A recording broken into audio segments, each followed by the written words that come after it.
नमस्कार मित्रांनो, SOC classic मध्ये आपलं स्वागत आहे. आज आपल्याला बघायचं आहे class 8 general science lesson number 9 that is disaster management. आणि या लेसनची आपल्याला इथं जे काही क्वेश्चन आन्सर आहेत ते आपल्याला इथं बघायचे आहेत. ठीक आहे मित्रांनो, चला तर सुरुवात करूया. आणि जर मित्रांनो जर तुम्ही आमच्या चॅनलला सबस्क्राईब केले नसेल तर सर्वात अगोदर आमच्या चॅनलला सबस्क्राईब करा आणि या व्हिडिओला लाईक आणि शेअर करायला विसरू नका. आणि जर तुम्हाला अधिक व्हिडिओ पाहिजे असतील तर त्या सगळ्यांची लिंक व्हिडिओच्या डिस्क्रिप्शन मध्ये दिल्या, तिथं तुम्ही सर्व व्हिडिओ पाहू शकता. तर मित्रांनो बघा, या माध्यमाद्वारे तुम्ही आमच्यासोबत जोडून राहू शकता. व्हॉट्सअप करू शकता, टेलिग्रामवर तुम्ही आमच्या चॅनलला जॉईन करू शकता, इंस्टाग्रामवर तुम्ही आम्हाला फॉलो करू शकता, तुम्ही आम्हाला ईमेल सुद्धा करू शकता, ट्विटरवर फॉलो करू शकता आणि आमच्या फेसबुक पेजला सुद्धा लाईक आणि शेअर करू शकता. आणि जर तुम्हाला इयत्ता 8वीचे जर अधिक व्हिडिओ बघायचे असतील तर त्या सगळ्यांची लिंक व्हिडिओच्या डिस्क्रिप्शन मध्ये दिलेल्या आहेत. सोबतच तुम्ही आमच्या एसओसी ट्युशन क्लासेस .blogspot.com ला भेट देऊ शकता. जरा तर मित्रांनो बघूया, पहिला प्रश्न आपल्याला विचारला आहे, explain the following in your on words. बघा पहिला प्रश्न आहे, explain the relation between continuous rain and landslide. म्हणजे बघा, कंटिन्युअस रेन होत असेल, पाऊस पडत असेल आणि लँडस्लाइड याचा संबंध आपल्याला सांगायचा. बघा मित्रांनो, before the actual landslide many changes occur in the surrounding hilly ground. The hard rock develop a crack and crevices. These are natural changes, but due to the man-made activities, the cracks are widened due to the erosion.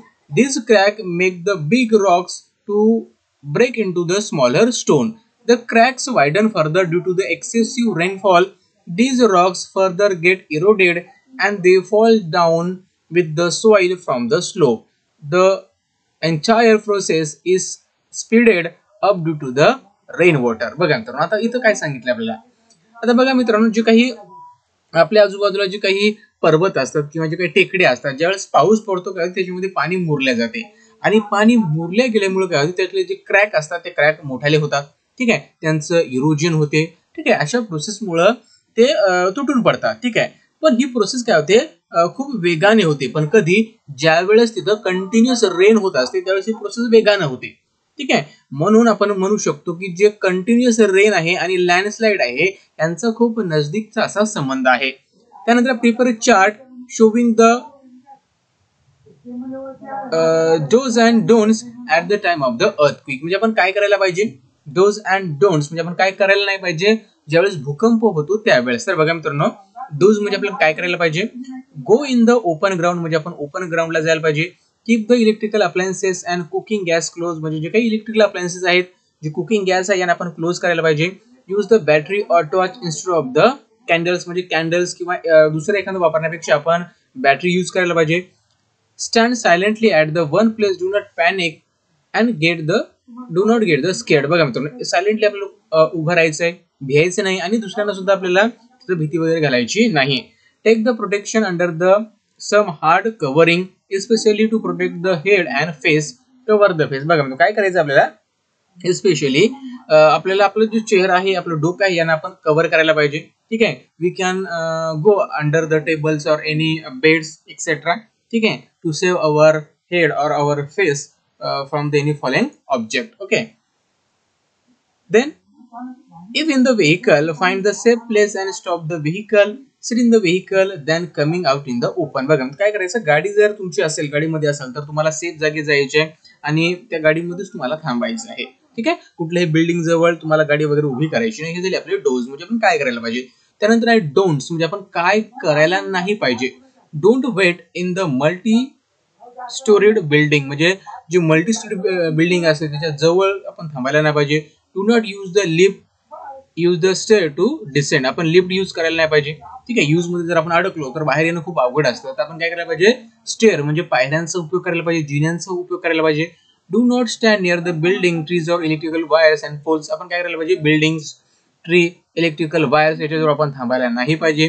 Do not light the candles, lantern or match stick म्हणजे आपण candles किंवा लॅटर्न किंवा match stick आपण तिथं use नाही करायला पाहिजे. तर त्याऐवजी आपण बॅटरी वगैरे यूज करायला पाहिजे. Do not sit in the uncomfortable posture for the long time. आणि अनकम्फर्टेबल पोस्चर साठी आपण लॉंग टाइम आपण बसायला नाही पाहिजे किंवा थांबायला नाही पाहिजे. त्यानंतर what are the specification of and the earthquake proof building, जी अर्थक्विक बिल्डिंग असते त्यांचं स्पेसिफिकेशन काय असते हे आपल्याला इथं बघायचं आहे. तर बघा मित्रांनो, the earthquake building is such that even if the earthquake is caused, it should not cause damage to the building due to these earth movement. There are some codes of conduct while construction such a buildings. Advanced technology is used to for earthquake resistance construction. ठीक आहे, म्हणजे काय करायला पाहिजे आता अर्थ earthquake proof building म्हणजे काय, तर काही कोड ऑफ कंडक्शन असतात ते आपण फॉलो करायला पाहिजे घर बांधताना. ठीक आहे, कारण ज्यावेळेस भूकंप येतो त्यावेळेस जर आपण हे लॉ जर फॉलो केले तर काय होईल, तर आपली जी बिल्डिंग आहे ती जे काही सर्वसाधारण जो काही भूकंप असतो त्याला कुठलीही आपल्या त्याच्यामुळे कुठली इजा आपल्या त्या इजा म्हणा किंवा नुकसान आपल्या त्या बिल्डिंगला होणार नाही. The foundation of the earthquake proof building is separated from the lower land. आता जी लोअर लँड असते त्याच्यापासून आपण काय करायला पाहिजे, जी अर्थक्विक बिल्डिंग आहे त्याचं जे सेपरेशन आपण करायला पाहिजे, जेणेकरून जे सिस्मिक वेव्ह असतात जे ट्रॅव्हल करतात ते तिथं अडवले जातील. The walls are less weight or they are wooden. The house constructed with the special light material are prepared in the earthquake prone region. बघा, जे earthquake prone region असतं म्हणजे जिथे जास्त भूकंप येतात तर त्या ठिकाणी आपण काय करायला पाहिजे, वॉल असतात हे लाईट वेट असायला पाहिजे किंवा वुडन आपण वॉल्स वगैरे तिथं वापरायला पाहिजे. ठीक आहे, तर अशा प्रकारचे घरं तिथं कन्स्ट्रक्ट केले जातात. तर these are the some code of conducts we should use in earthquake proof building. Explain the effect of the landslide. तर इथं काय करायचं आपल्याला, एक्सप्लेन करायचं आहे लँडस्लाइड मुळे कोणकोणती इफेक्ट होतात. तर बघा कोणकोणते आहेत, तर mostly river originated in the hills and mountain. When there is a landslide the river naturally get flooded. बघा काय होते, ज्यावेळेस लँडस्लाइड होतो त्यावेळेस काय होतं, जनरली जी रिव्हर असतात ठीक आहे ते काय होतात, फ्लडेड होतात, त्यांच्यामध्ये पूर येतो. Path of the river may be changes, म्हणजे तो रिव्हरचा पॅथ असतो तो सुद्धा चेंज होऊ शकतो. Waterfalls are displace from their original position, म्हणजे जे वॉटरफॉल असतात ते त्यांची जागा चेंज करू शकतात. New and artificial water reservoir are created, म्हणजे न्यू असतात आर्टिफिशियल जे रिझर्वायर असतात ते क्रिएट केले जातात, काही डिस्ट्रॉय सुद्धा होतात. The falling debris soil and rocks make the trees at the base of the hill side uprooted. All the plant life is lot, म्हणजे काही वनस्पती आहेत जे बाजूला असतात पर्वताचे ते सुद्धा गाडले जातात, ते नष्ट होऊ शकतात. The construction done by the villagers on the slope can be totally damage due to the landslide, म्हणजे की जे काही कन्स्ट्रक्शन केलेलं आहे ठीक आहे, जे हिली रिजन मध्ये आपण म्हणूया ते पूर्णपणे नष्ट होऊ शकते. There is a large scale damage to the property and life, म्हणजे मोठ्या प्रमाणामध्ये प्रॉपर्टीज आणि लाईफचा लॉस सुद्धा होऊ शकतो. The few cases like the Mulin in the entire village was buried due to the landslide and accompanies rainfall. बघा मित्रांनो, तुम्हाला केस माहित असेल ती झाली होती, एक मलिन गाव होतं ठीक आहे, ती पूर्णपणे त्या लँडस्लाइड मध्ये गाडल्या गेलं होतं. जवळपास 150-200 लोक त्याच्यामध्ये मृत्युमुखी पडले, हे तुम्हाला माहित असेल. Transportation is affected as the road and railway track are block due to the debris, म्हणजे जे ट्रान्सपोर्टेशन असतं ठीक आहे, ट्रान्सपोर्टेशन त्याच्यामुळे तो काय होतो, पूर्णपणे अफेक्टेड होतो, कारण जे रेल्वेज किंवा जे रोड असतात ते पूर्णपणे नष्ट होतात त्याच्यामुळे. ठीक आहे, so these are the some important things are we have to observe in this condition. Is there any relation between the dam and earthquake, काही डॅम आणि अर्थक्वेकचं काही रिलेशन आहे का असेल तर एक्सप्लेन करायचं आपल्याला. बघा, there is abundant water stored in the water. आता तुम्हाला माहिती आहे डॅम असल्यानंतर तिथं अबंडंट वॉटर असते, त्याच्यामध्ये मोठ्या प्रमाणामध्ये पाणी तिथं साठवल्या जाते आहे की नाही. ठीक आहे, this water column puts the additional weights on the ground. त्याच्यामुळे काय होते, ॲडिशनल वेट त्या ग्राउंडवर तिथं पडतं. Initially there may not be any weight, but later due to the construction of the dam suddenly the pressure of this weight is so high that this ground experience the tension. If such an area is already earthquake prone, then there can be chance to earthquake. बघा मित्रांनो, जर ते earthquake prone area असेल, म्हणजे earthquake होण्याची शक्यता जर जास्त असते अशा एरियामध्ये, ठीक आहे, त्याला आपण earthquake prone म्हणतो. मग तसं जर एरिया असेल आणि तिथे जर डॅम असेल तर एक्स्ट्रा टेन्शन तिथं वाढते, त्याच्यामुळे earthquake होण्याची शक्यता जास्त असते. According to the theory of the plate tectonics, there are continuous movement on the earth surface. आता जसं की जी थिअरी आहे, एक थिअरी आहे theory of the plates of tectonics. त्याच्यामध्ये सांगितलं की जे अर्थची जे प्लेट असतात त्याच्यामध्ये कंटिन्युअस मुवमेंट होत असते. ठीक आहे, if over such a fragile plates the dam are constructed, then the chance of the earthquake are enhanced. बघा मित्रांनो, जर अशा फ्रजाईल प्लेट्सवर म्हणजे काही नाजूक प्लेट असेल त्याच्यावर जर आपण डॅम कन्स्ट्रक्ट केला तर तिथं अर्थक्वेक होण्याचे म्हणजे भूकंप होण्याचे चान्सेस मात्र मोठ्या प्रमाणामध्ये वाढले जातात. So these are the some important relations between the dam and earthquake. Okay, give the scientific reason. It is safer to find the shelter under the thing like a bed table at the time of the earthquake. म्हणजे हे आपल्याला म्हणजे safer असते, सुरक्षित असते की ज्यावेळेस भूकंप होतो त्यावेळेस आपण एखाद्या बेड खाली किंवा टेबल खाली आपण लपायला पाहिजे किंवा आसरा घ्यायला पाहिजे. का तर बघा, when the earthquake take place due to the vibration in the earth surface, there is a possibility of the roof and walls of the houses to fall. This collapse can be caused the severe head injuries which can be fatal. म्हणजे जर आपल्या डोक्याला मार लागला, बघ काय तुम्हाला माहिती, अर्थची जर मुवमेंट होत असेल तर जे वॉल असतात किंवा जी रूफ असतात ती कोसळते. मग जर आपल्या डोक्याला मार लागला तर काय होते, त्यावेळेस आपल्याला खूप मोठा त्रास होऊ शकतो, आपला मृत्यू सुद्धा होऊ शकतो. मग हे टाळण्यासाठी आपण काय करायला पाहिजे, we should take the shelter under the like a beds or table etcetera. Okay, आपण शेल्टर घ्यायला पाहिजे. Thus, we must take the shelter below the hard supporting structure such as the bed, table. Okay, this precaution can be save one's life. म्हणजे कोणाची सुद्धा life इथे आपण वाचू शकतो जर अशा प्रकारचं जर आपण त्याचं प्रिकॉशन जर आपण घेतले तर. त्यानंतर इन मान्सून बघा, नेक्स्ट क्वेश्चन आहे, in monsoon don't take a shelter near the hill side. म्हणजे मान्सून म्हणजे जर पाऊस पडत असेल आपण हिल साइड असतात म्हणजे जे पर्वताची बाजू असते तर तिकडे आपण शेल्टर नाही घ्यायला पाहिजे. व्हाय बघा, the excessive rainfall can cause the landslide. त्याच्यामुळे लँडस्लाइड होऊ शकते. The soil and rocks from the hillside can be pushed down along with the flow of the rainwater. म्हणजे जे लँडस्लाइड सोबत काय, लँडस्लाइड होताना काय होतं, जी मातीचे ढिगारे असतात ते घसरत खाली येतात. The debris slide due to the lower height of the lower the heights from the hills. म्हणजे वरून काही मोठ्या प्रमाणामध्ये दड वगैरे कोसळते.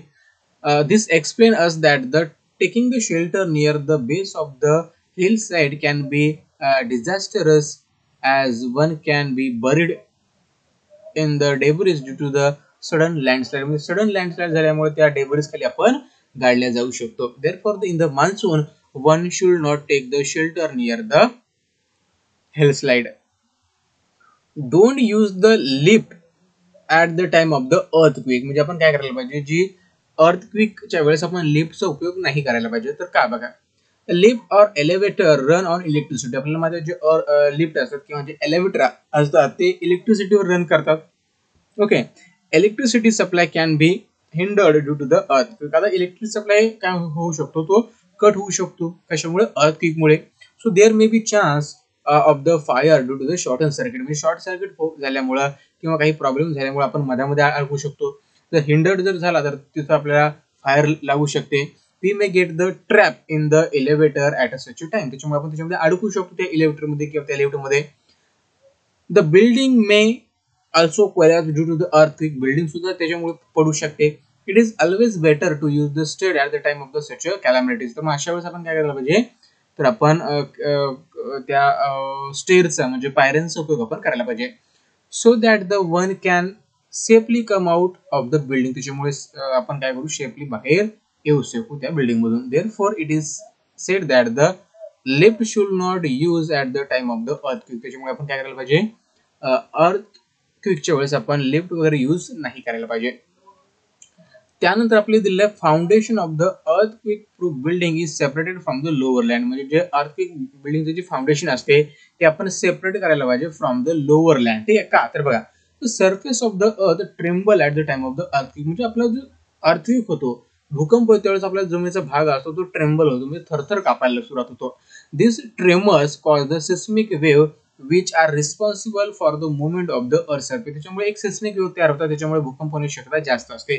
द ग्राउंड द शेक्स और it goes and up down. त्याच्यामुळे ग्राउंड काय होते, अप डाऊन होऊ शकते.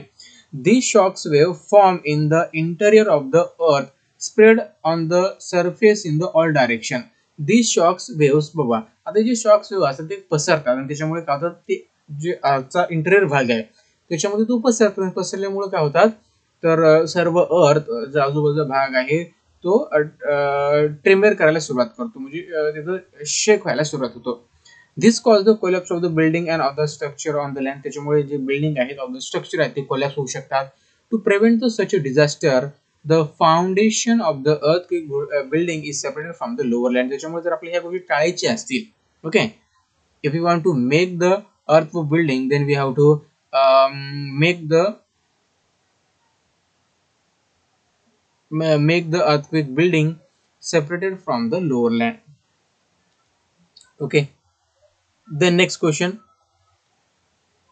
if a crowd gathered at the place of the earthquake, म्हणजे जर बघा मित्रांनो, जर एखाद्या ठिकाणी जर क्राऊड जमा झाला, what will be the difficulties in relief work. जर बघा मित्रांनो काही अपघात झाला, काही झाला आणि लोक जर तिथे जमले तर त्याच्यामुळे कोणकोणत्या अडचणी येतात ते आपल्याला सांगायचं आहे. बघा, as if the people flock in a crowd, the rescue work will not be possible. तर लोक जमा झाले तर रेस्क्यू जे वर्क असते ते शक्य होऊ शकत नाही. The ambulance and the fire engines will not reach the spot where help is needed. म्हणजे इथं आपल्याला ॲम्ब्युलन्स पाहिजे किंवा जे फायर ब्रिगेड जायला पाहिजे तर वेळेवरती पोहोचू शकत नाही, त्याच्यामुळे आपल्याला मोठ्या प्रमाणात नुकसान होऊ शकते. The personnel from the disaster management cell cannot thus act on in the time. त्याच्यामुळे जी काही डिझास्टर मॅनेजमेंट सिस्टीम आहे ती वेळेवर काम करू शकत नाही. It will be difficult to manage the situation and the crowding should never be done. त्याच्यामुळे अशा वेळेस जे डिझास्टर मॅनेजमेंट सिस्टीम असते त्यांना काम करण्यासाठी अवघड जाते, रेस्क्यू वर्क तर थोडंसं अवघड होते. अशा वेळेस काय करायला पाहिजे, we should not gathered at the time of the any incidents or any disaster. Okay, so these are the some important point. Okay, so remaining question you have to solve on your understanding basis. जे remaining question आहे ते तुम्हाला स्वतःच्या understanding basis वर solve करायचे आहेत, एकदम सोपे आहेत. ठीक आहे, जे क्वेश्चन इथं आपण सांगतोय तर हे याचा अर्थ असा नाही आहे की तुम्ही हे क्वेश्चन लिहून घ्यायला पाहिजे, तर या क्वेश्चनचा अर्थ तुम्हाला समजायला पाहिजे. तुम्हाला समजून काय सांगता येईल हा मी प्रयत्न करत असतो. कधीच तुम्हाला मी असं करत नाही की हे उत्तर तुम्ही लिहून घ्या असं म्हणत नाही, किंवा याचा उद्देश एवढा आहे की तुम्हाला जे प्रश्न समजले पाहिजे त्याचा अर्थ समजला पाहिजे आणि नेमकं तुम्हाला लिहायचं काय ह्या गोष्टी तुम्हाला समजल्या पाहिजेत. तर बघा मित्रांनो, जर तुम्हाला हा व्हिडिओ आवडला असेल तर आता तुम्ही आमच्या चॅनलला सबस्क्राईब करा आणि या व्हिडिओला लाईक आणि शेअर करायला विसरू नका. Thanks for watching.